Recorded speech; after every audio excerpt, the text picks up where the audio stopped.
Let's head off to the US now, of course, because there's been some attempt to crack down on anti-Israel and pro-Palestinian protests at Columbia University. But as we talked about last week, as we expected, really, the movement has spread right across the US now. Have a look.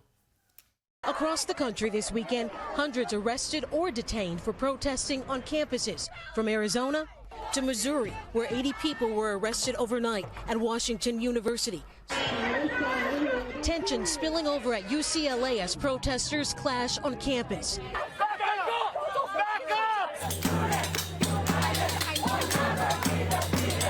Overnight, students at George Washington University in D.C. tore down barriers meant to contain their pro-Palestine demonstration. Their protest now enters its 5th day.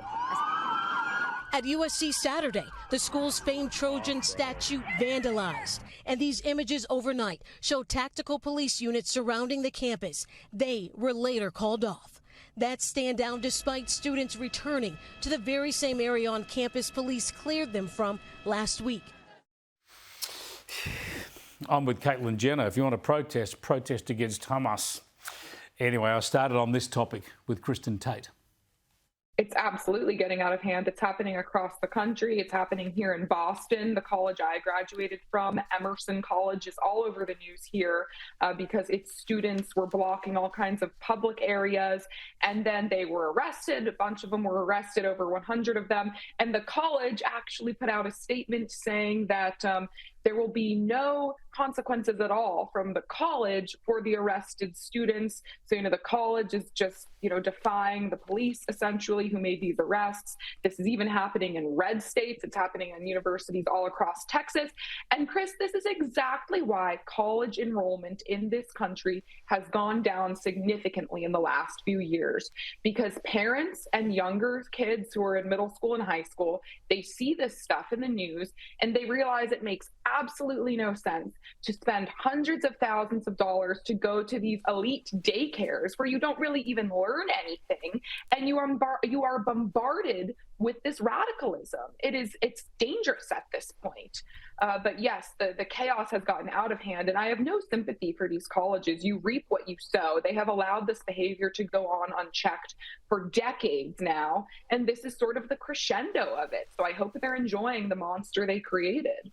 Yeah, it's offensive on so many levels, just the ignorance of the protesters and the hate that's directed at people. It's migrated to Australia now. We've had protests at Australian universities, and the main one at Sydney University has included children chanting "Intifada, Intifada," which is just, I just find disgusting. But of course, perhaps the worst of all these elements is the fact that it intimidates Jewish students. And I know that in the US, particularly at Columbia, Jewish American students are being warned away. They're too scared to go to college. And that's just an untenable situation. That's right. I just saw a video earlier today of a UCLA student who was being blocked from entering a university building by a bunch of protesting students, deliberately not letting this student into the building because he was Jewish and wearing a Star of David necklace. This is a tuition-paying student being denied access to his university. And of course, incidents like this are happening at many universities right now. It's disgusting. It's despicable. And where have the Democrats been calling out anti-Semitism? Yeah, a couple of them are saying some things now because they have to, and the pressure is just too great to ignore. But they have allowed this anti-Semitism to fester.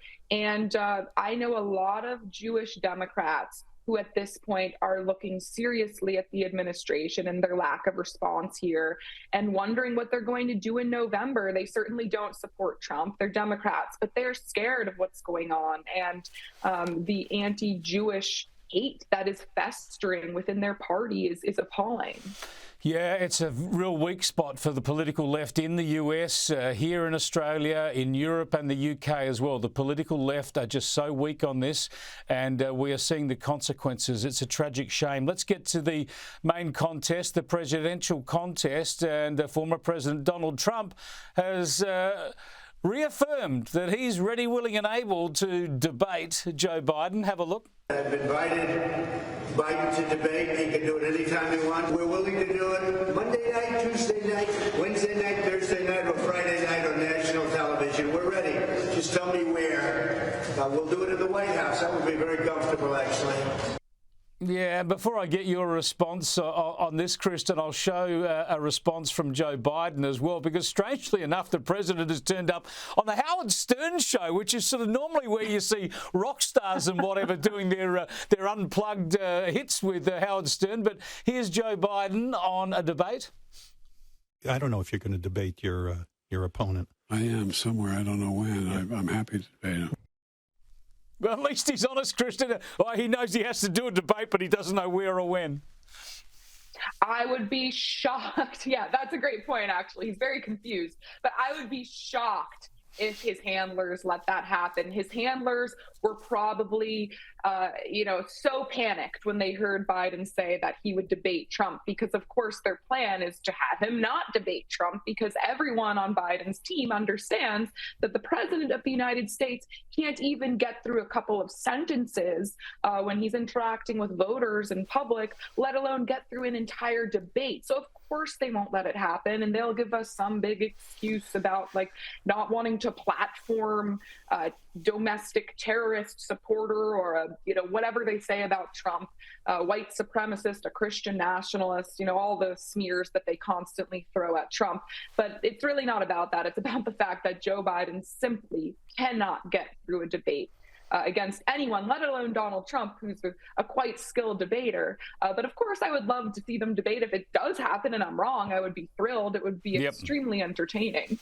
It would be great. I think what Joe Biden's hoping for is another pandemic so he can spend the campaign in the basement again. Thanks for joining us, Kristen. Appreciate it. Thank you so much, Chris.